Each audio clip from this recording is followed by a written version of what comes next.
थोडा सकाळपासून पाऊस होता. आज उद्या जन्माष्टमी आहे. आज 15 ऑगस्ट आहे. तर आज इथे विरारच्या राजाचं आगमन आहे. तर मी आता ते चाललोय पाहायसाठी. सोशल मीडियावर ऑलरेडी रिव्हील झालाय गणपती कसा आहे ते, पण काय प्रत्यक्षात आगमन सोहळा जाऊन एन्जॉय करणं गोष्ट वेगळी असते. खरं बघायचं झालं तर मला मुंबईला यंदा जायला नाही मिळालंय एखादी आगमन सोहळ्याला, कारण थोड्याशा फॅमिली रिस्पॉन्सिबिलिटीज पण होत्या आणि आता मी बापसुद्धा झालोय. तर म्हटलं आता एक जवळचाच आगमन सोहळा आहे आणि आजकाल बघितलं तर विरारमध्ये पण 5-2 वर्षापासून जी वाईब्स आहे ना, फेस्टिवल वाईब्स, ती मुंबईसारखीच आहे. तर आता चला जाऊन एन्जॉय करूया विरारच्या राजाचा आगमन सोहळा.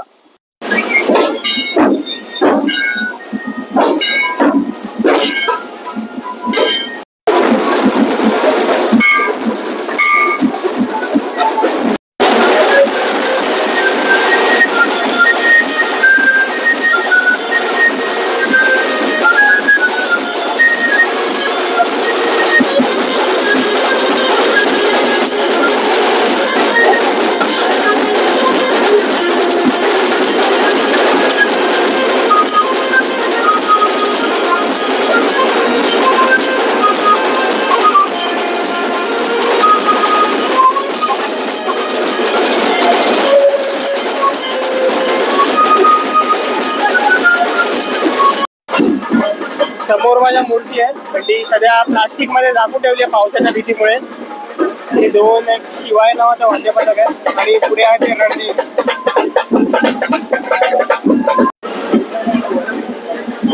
सध्या मूर्ती प्लास्टिक मध्ये झाकली आहे पावसाच्या पाणी लागू नये म्हणून, पण पुढे जेव्हा नाक्यावरती जाईल मंडपाजवळ तेव्हा ह्याचा फेस सुद्धा रिव्हील करतील कम्प्लिटली.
गणपतीचा मंडप आहे आणि इथून जवळजवळ अजून इथपर्यंत यायला जरा 1 ते 1.5 तास तरी जाईलच गणपती यायला.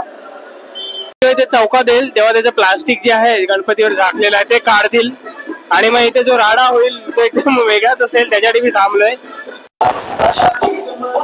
इथे आहे त्याचा मंडप समोर आणि इथे अशी लाइटिंग वगैरे केली आहे. पाऊस सुरू झालाय म्हणून मी जरा थांबलो होतो इथे रस्त्याच्या कडेला. तर मला समोर ऐकते तिथे श्रींचं माहेरघर आणि तिथे आहेत खूप छान प्रकारे तयार केलेल्या गणपतींच्या मूर्त्या. तर आता मी जातोय तिकडे आणि तुम्हाला छान छान गणपतीच्या मूर्त्या सुद्धा दाखवतो. ही बघा, ही मूर्ती बघा किती सुंदर आहे. त्याच्यात बाजूच्या वरच्या 2 सुद्धा. तर मला तर ही वाली खूप फार आवडली. कशा भारी भारी मूर्त्या तिकडे.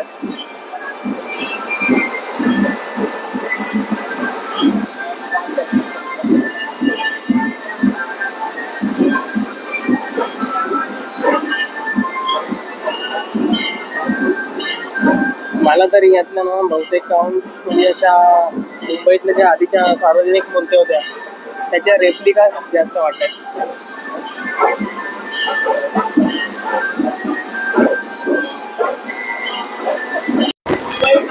आणि ही बघा केवढी सुंदर मूर्ती आहे.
तर मित्रांनो शेवटी मी वैतागून घरी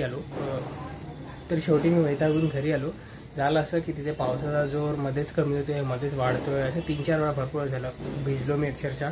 आणि मला तरी वाटतं की आता ते प्लास्टिक जे आहे गणपतीवरती टाकले ते तर काय काढणार नाहीत, कारण का पावसाचा जोर अजून आहे तसाच आहे. तर गणपती तर जवळच आहे आमच्या इकडे, तर येणं जाणं होत राहील. आणि गणेश उत्सवात जे व्हिडिओ बनवणार आहे मी त्याच्यात गणपती कव्हर होईलच. मूर्ती तर खूपच छान आहे. खूप कमी क्लोजअप घेता आले, पाऊस होता सतत तर आता उद्याची सुद्धा तयारी, उद्या जन्माष्टमी असल्याने आमचा जो छोटा कृष्ण आहे त्याची तयारी करायची आहे, त्याच्यामुळे मी शेवटी निघून आलो. तर आता आपण भेटूया पुढच्या ब्लॉगमध्ये.